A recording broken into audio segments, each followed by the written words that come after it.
Olá, meus amigos. Meu nome é Cláudia Janaína e hoje o estudo é comigo, tá? Mas antes, vamos fazer a prece inicial. Fechamos nossos olhos e vamos agradecer ao Pai Maior por podermos estar aqui e aprendermos um pouco mais desse Evangelho, a Boa Nova, deixado por Cristo, que é o nosso modelo e guia para toda a humanidade. Que Jesus possa nos envolver neste momento, deixando nossos corações limpos para receber esta mensagem. Que assim seja, graças a Deus. Então, hoje nós vamos estudar o Evangelho segundo o Espiritismo, capítulo 16, Não se pode servir a Deus e a Mamon. Nos itens 4, Jesus na casa de Zaqueu, e o item 5, Parábola do Mal Rico. Comecemos com o título do item 4. Jesus na casa de Zaqueu. Mas quem é Zaqueu? Ele era um homem como outro qualquer. Trabalhava na aduana, ou seja, na alfândega. Era um coletor de impostos para o Império Romano. Ele também tinha os seus negócios lucrativos. Durante a dominação de Roma sobre a Judéia, a sociedade era dividida em várias classes. Entre estas, os publicanos, como Zaqueu, eram responsáveis de uma forma geral de arrecadação de impostos. Então a gente descobre aqui que ele era um cobrador de impostos, ou seja, um publicano. Aí a gente começa no item 4. Tendo Jesus entrado em Jericó, passava pela cidade. Havia ali um homem chamado Zaqueu. Aí a gente vai ter que parar aqui para explicar o que era essa cidade de Jericó, a importância dela. Jericó era uma cidade que ficava na província ali da Judéia, perto do Vale do Rio Jordão. E Jericó possuía uma grande área verde com plantações de cereais. E tinha lá muitas videiras, tamareiras, figueiras. Jericó, gente, era um oásis. O seu clima suave dava para se plantar muito pomar e roseirais. Era ali que morava Zaqueu. Aí continua assim: chefe dos publicanos e muito rico. Pausa para falar sobre o muito rico. Zaqueu e sua mulher viviam isolados da vida social em Jericó. Infelizmente, quando davam festas, os únicos que eles podiam convidar eram parentes ou os próprios funcionários da alfândega. Ele tinha no seu íntimo uma consciência de inferioridade porque o seu povo judeu como ele tratava eles muito mal. Aí olha aqui, ó.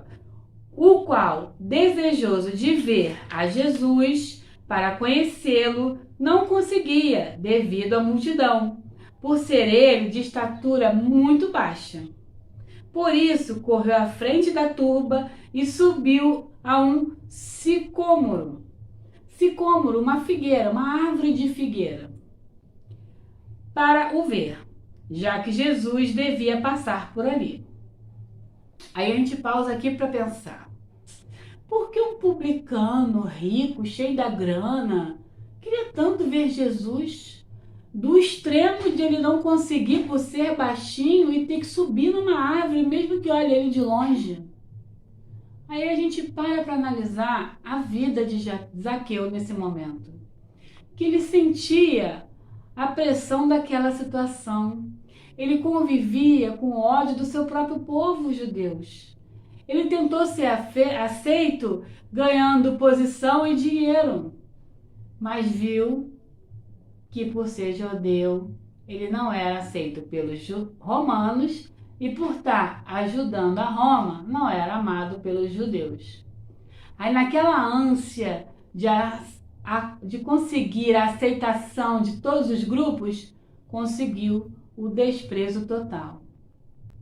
Porque Zaqueu, ele, como todo judeu, foi apresentado no templo, foi circuncidado e participou das festas de ordenança que o judaísmo previa.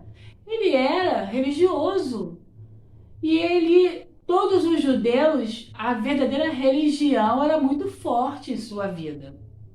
Muitos profetas do passado expressaram a felicidade de servir a Deus corretamente. Porém, gente, o Zaqueu começou a ver que o judaísmo não era mais aquele. Estava muito corrompido.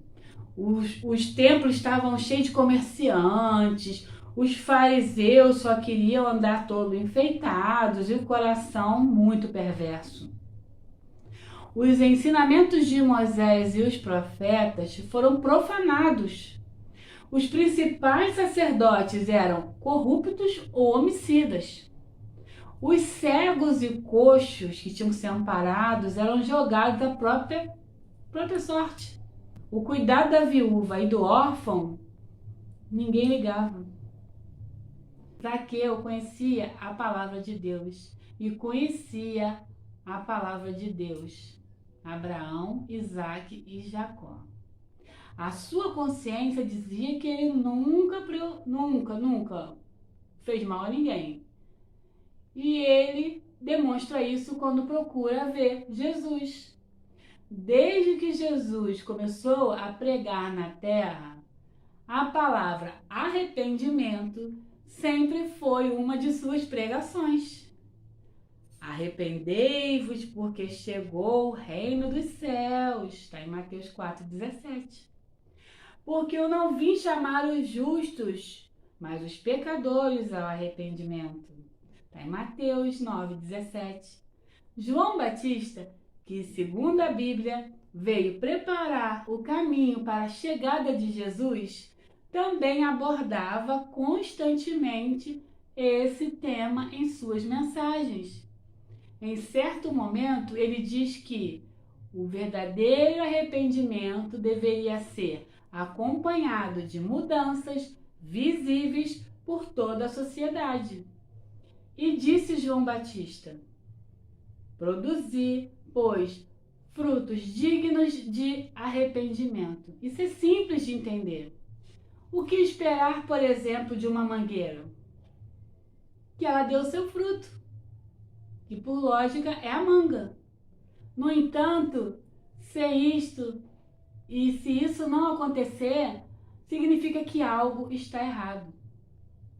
O que João Batista queria dizer em sua mensagem é praticamente isto: se você deseja fazer parte do reino dos céus, é necessário que você se arrependa. E esse sentimento não tem nada a ver com remorso, choro ou qualquer outro tipo de emoções. Então, às vésperas da Páscoa, se espalhou que o Rabi da Galileia, Jesus de Nazaré, iria chegar lá. E Zaqueu, assim que ouviu falar dele, uma discreta simpatia invadiu o ser dele, como se por acaso ele já conhecesse intimamente. Então ele já sentia alguma coisa. Aquele era o homem que dizia que todos deveriam se amar como irmãos, que comia à mesa de publicanos e se misturava com o povo. Aí Zaqueu se apressou para vê-lo, que ele não iria correr para ver Jesus, até porque tinha uma multidão ali. E junto, um monte de gente, Zaqueu correu para vê-lo, mas não conseguiu. Mas foi sempre dito que a estatura o impedia. Por mais que ele botasse a ponta do pé, ele não conseguia ver Jesus. Se toda hora diz que ele era baixinho, é porque Zaqueu devia ser muito baixinho. Mas pisado pela multidão, ele não desistiu. Não teve nenhum problema com a limitação de altura. E parece que é uma coisa muito reticente no texto, mas é o que eu disse agora. É porque ele realmente era muito baixinho mesmo. Aí procurou um meio. Como é que eu posso fazer para ver Jesus? Aí ele viu uma árvore, uma beira da estrada e falou: é lá que eu vou subir, né? É lá que eu vou ver Jesus, vou conseguir vê-lo, né? E mais do que depressa, ele subiu rapidinho, acomodou-se lá em cima da árvore e ficou ali. E ele conseguiu ver o mestre se aproximar. E se juntando aos outros naquela voz, ele gritava: Jesus, Hosana nas alturas, Jesus, Jesus. Mas Zaqueu não sabia que naquele dia ele ia receber uma surpresa. Aí a gente retorna ao texto, ó. Chegando a este lugar, Jesus dirigiu o olhar para o alto e, vendo-o, disse: Zaqueu, apressa-te em descer, porque preciso que me hospede hoje em tua casa. Zaqueu desceu imediatamente e recebeu jubiloso, feliz. Pessoal, só em Jesus chamar Zaqueu pelo nome já é uma forma de se modificar interiormente. Quem não gosta de ser reconhecido e ser chamado pelo nome, quando chega em um local, principalmente quando todos ali conheciam ele como cobrador de impostos, ninguém chamava ele pelo nome, honrando assim sob o olhar daquela multidão. Aí ele correu para casa para arrumar a casa e preparar o melhor para que quando Jesus chegasse, né? Aí o texto continua assim: vendo isso, todos murmuraram a dizer: ele foi hospedar-se em casa de um homem de má vida. Aí aqui diz, veja-se na introdução o item publicamos. Aí eu voltei lá no Evangelho, aqui na frente da introdução 3, que tem o item que fala sobre o povo que era essa profissão publicanos. Era chamado assim, na antiga Roma, os cavalheiros arrendatários, né? As dívidas públicas, eles tinham que arrendatar, né? Arrendatários que levavam o dinheiro todo e arrecadava para Roma. Aí eu quero mostrar para vocês uma coisa que, como era difícil para Zaqueu e todos os outros publicanos. Quem gosta de ter taxa para pagar, pedágios para passar de uma cidade para outra, para andar numa estrada, conhecer lugares paradisíacos, tem que pagar para entrar, né? Praias. Ninguém gosta de ser cobrado por isso. Então, os publicanos, eles eram mal vistos. Multa. Ninguém gosta de ser multado, né? Ser chamado a atenção. Então, eles não gostavam, principalmente quando se via que um dos seus, da mesma religião, da mesma fé, se misturava naquela profissão que eles já não gostavam. Eram obrigados a pagar a Roma uma coisa que eles não gostavam. Ninguém gosta de pagar imposto ao governo, né? E principalmente sendo um judeu como ele, que cobrava isso, né? Que os publicanos tinham um caráter duvidoso. Não que Zaqueu tivesse, mas os publicanos tinham um caráter que não era um dos mais confiáveis, não. Porque eles geralmente cobravam grandes somas em dinheiro, além de pegar um dinheirinho a mais para benefício próprio. A gente vê hoje em dia isso no nosso dia a dia. Alguém para se dar bem cobra um pouquinho mais. Na hora de recolher, em vez de não pagar, vai fazer uma fiscalização no estabelecimento, faz vista grossa, ganha uma propina e fica tudo certo. Mas ele acaba prejudicando quem paga os impostos certinhos, né? E antigamente, na época, também fazia isso. Eles diminuíam a taxa dos ricos para recompensá-los. Isso parece familiar, né?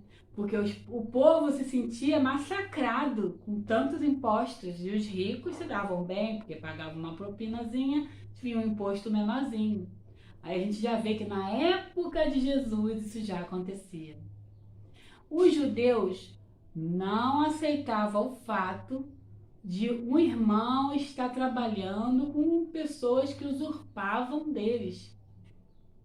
Mas o Império Romano precisava de uma grande soma de dinheiro para construções dos anfiteatros, das estradas. E tudo isso tinha muito gasto. E encher os cofres dos romanos. Aí eles eram pesados nos impostos. Aí a gente pode voltar lá na casa de Zaqueu. Na sua intimidade, na sua consciência, ele começou a pensar: será que eu sou uma pessoa digna e nobre para ter Jesus na minha casa?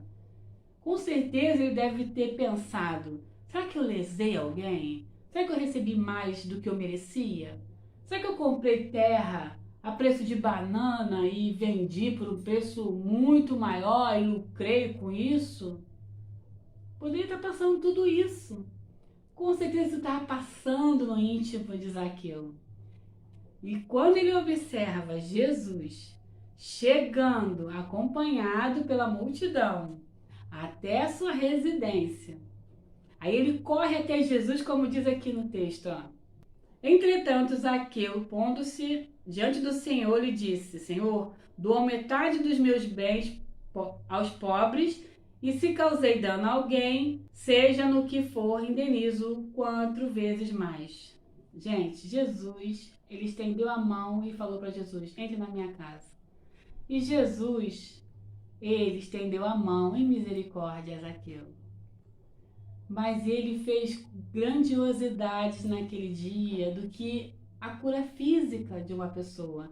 Ele curou espiritualmente uma pessoa arrependida. Aí o texto diz assim: ao que Jesus lhe disse, esta casa recebeu hoje a salvação, porque também este é o filho de Abraão, visto que o Filho do Homem veio para procurar a salvar o que estava perdido. Isso está em Lucas, capítulo 19, de 1 a 10. E foi na casa de Zaqueu que Jesus contou a parábola dos talentos. Narram as tradições evangélicas que anos mais tarde, Simão Pedro convidou o antigo publicano a dirigir uma florescente comunidade cristã, e Zaqueu, rico de humildade, foi seguir a Jesus servindo os homens de sua estratégia. Deu certo. No ano que ele alcançou intimamente pleno êxito e passou a ser um grande homem que passou a viver com as luzes do amor de Jesus. O exemplo deste homem costuma acontecer no cotidiano dos homens.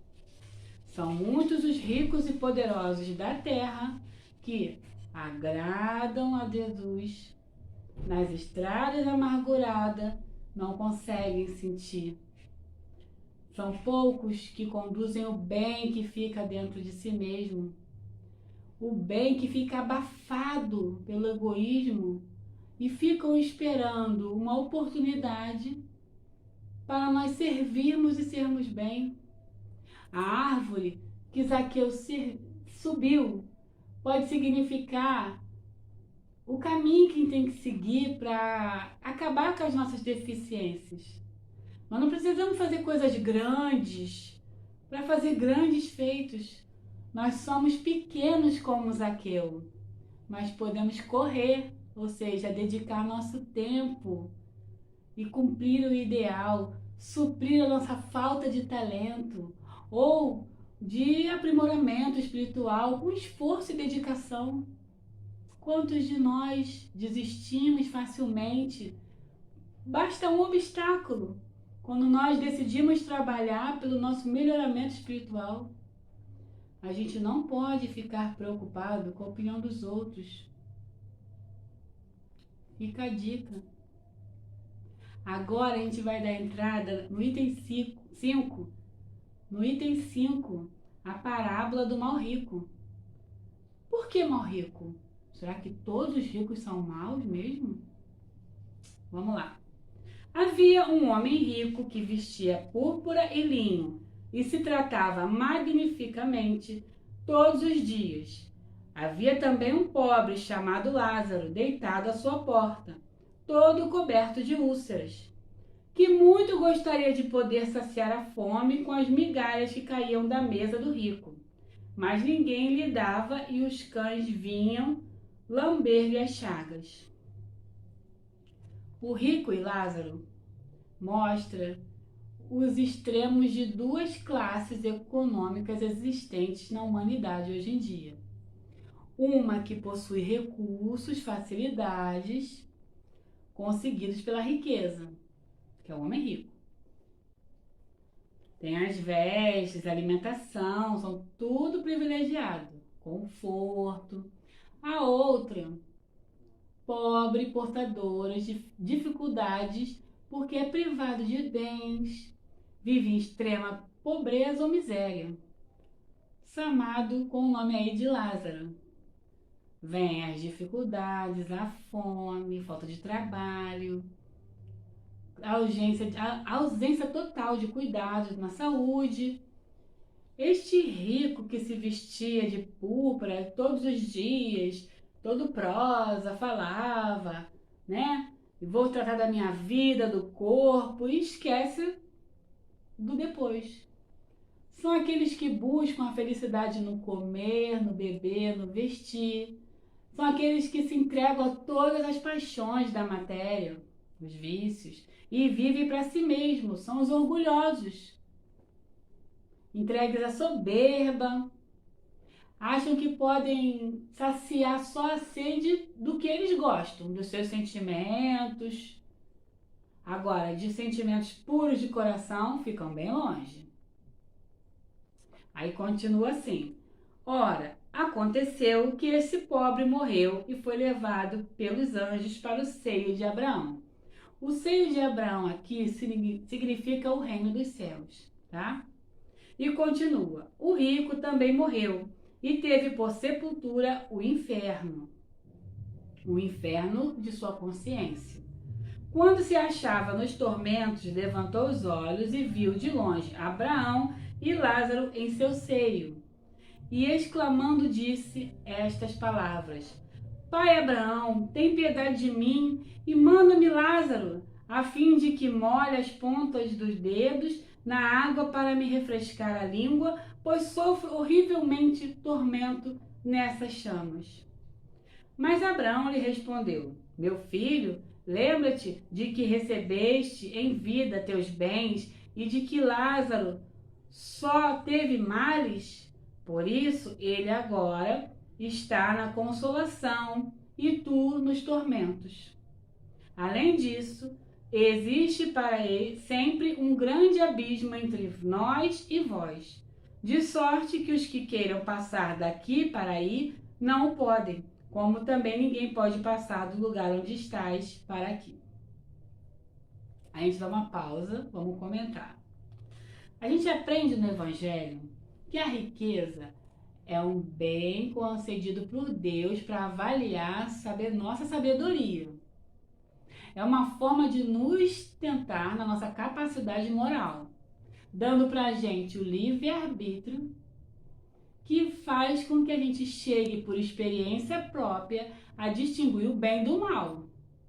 Cada um tem de possuí-la para se exercitar e demonstrar que uso fazer desse livre-arbítrio.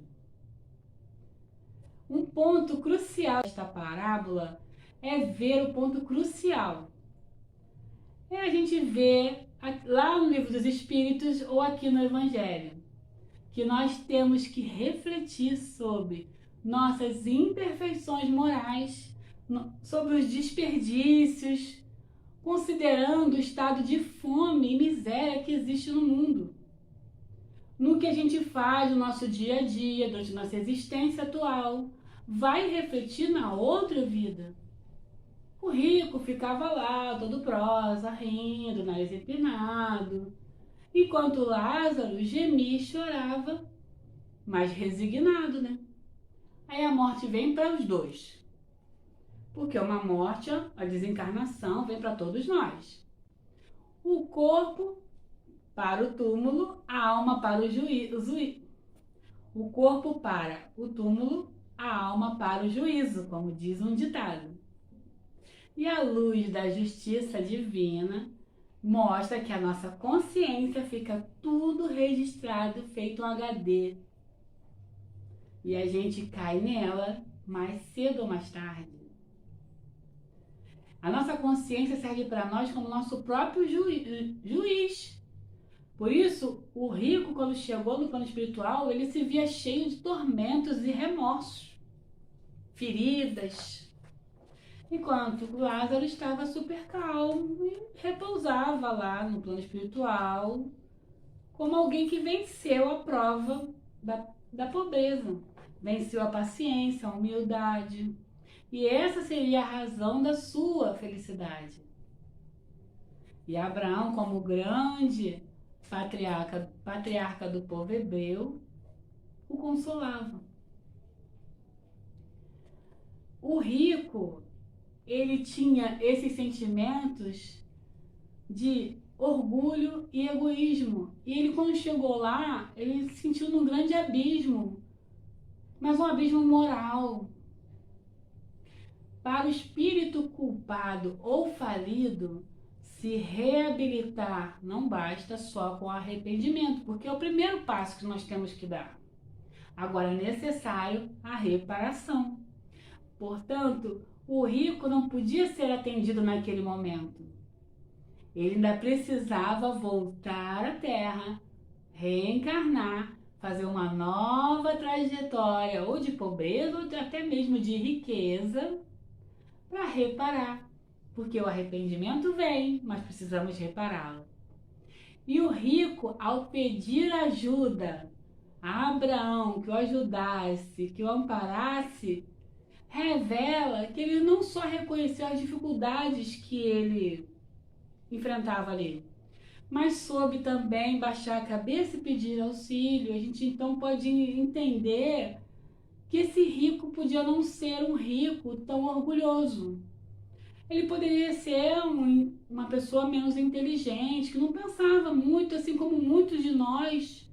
Às vezes a gente faz muitas coisas desse tipo, nós somos indiferentes a dores e sentimentos de outras pessoas. Mas por quê? Porque não temos entendimento, não porque somos necessariamente maus. Aí ele não foi atendido, não por malvadeza, não por maldade, mas porque ele precisava de uma reparação. Aí o texto diz assim: disse o rico: eu então te suplico, pai Abraão, que o mandes à casa de meu pai, onde tenho 5 irmãos, a fim de dar testemunho destas coisas, para que não venham também eles para este lugar de tormento. Abraão lhe retrucou: eles têm Moisés e os profetas, que os escutem. Não, meu pai Abraão, disse o rico, se algum dos mortos for ter com eles, farão penitência. Respondeu-lhe Abraão: se eles não ouvem a Moisés nem os profetas, também não acreditarão ainda mesmo que algum dos mortos ressuscite. Está em Lucas, capítulo 16, 19 a 31. Aí a gente vê refletindo que ele foi bem persistente e a sua falta mesmo de inteligência, e ele queria impedir que esse mau uso da riqueza, que ele não podia reparar naquele momento, mas ele tentou ainda, beneficiar os seus familiares, avisar eles, pede para Lázaro ir lá avisar eles, para eles não pararem aqui, para eles usarem melhor a sua riqueza. Ele persistia somente naqueles pensando que são do seu sangue, pessoas do convívio íntimo. Aí a gente percebe que a resposta de Abraão é muito sábio, porque ele diz que se o testemunho de um espírito desencarnado não vai ser considerado como espíritos de categorias superiores como Moisés e os profetas, como é que eles iriam acreditar numa pessoa desencarnada? Aí a gente aprende aqui na doutrina espírita que o evangelho nos serve para espiar e tentar fazer diferente.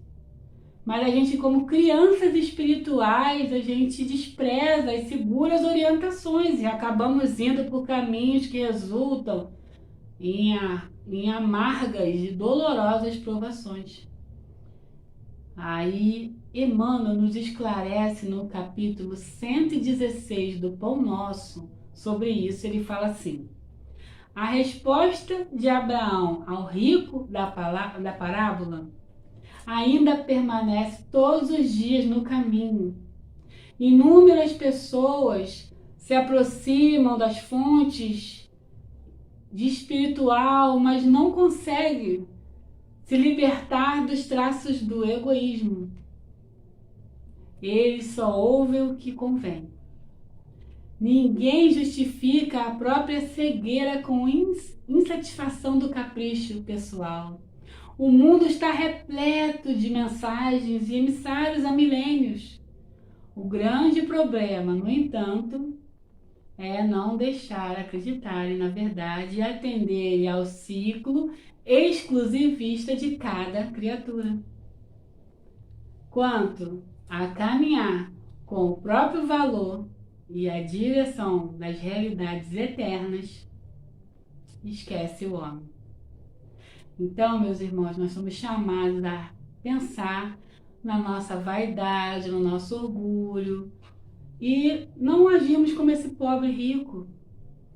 Não agirmos pensando só nos bens materiais e não tentarmos sermos sombrios e tentarmos alcançar essas migalhas de luz que a espiritualidade nos manda. Então, a gente depois que desencarna, escolhe que fica tudo por aí. Como uma música que eu conheço que diz que na espiritualidade, dinheiro, postura, poder não tem valor. Se a gente não amar, o egoísmo nos vence. E a gente tem uma nova chance, que é renascer e aprender com nossos erros. E o tesouro da terra e do céu, é melhor escolher o tesouro do céu, que é onde estará o nosso coração. E a gente tem que escolher o melhor caminho. E o melhor caminho para a gente é Jesus, com certeza. Irmãos, obrigada pelo estudo de hoje e que nós possamos orar e finalizar este estudo assim. Muito obrigada, Jesus, por mais esse estudo, por mais essa oportunidade de estar aqui. E que nossos irmãos tenham compreendido toda essa parte sobre os nossos bens, sobre a nossa moral, sobre tudo que tem que ficar registrado em nossa consciência e em nosso coração. E que os espíritos benfeitores da humanidade estejam sempre envoltos e levando boas mensagens, trazendo consolo para todos e nunca desistam de nós. Que assim seja, graças a Ti, Senhor.